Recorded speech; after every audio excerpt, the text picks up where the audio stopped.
All right, now there's mobile banking. Where's the cell phone? Imagine being able to take the cell phone, log into your bank, and do all of your banking on here. I mean, send checks, make deposits, transfer funds, check on your credit card balance, all of it. I mean, would you trust the technology? Wait till you see what's coming. And a gorgeous day at the Washington Monument.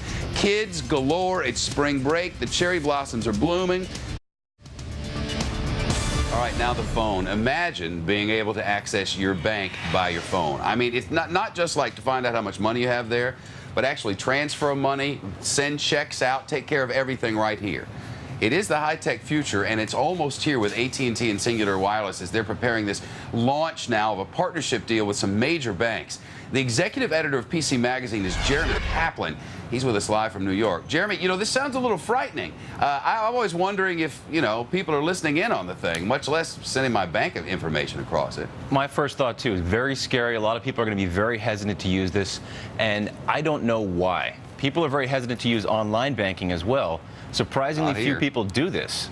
And frankly, it's a very, very safe, secure way of transmitting information. What I can't figure out, Jeremy, is how they're going to get all of those functions into the phone. Well, it's going to be an application that you download, and later on, AT&T is going to bundle it directly on the phone when you buy it at the store.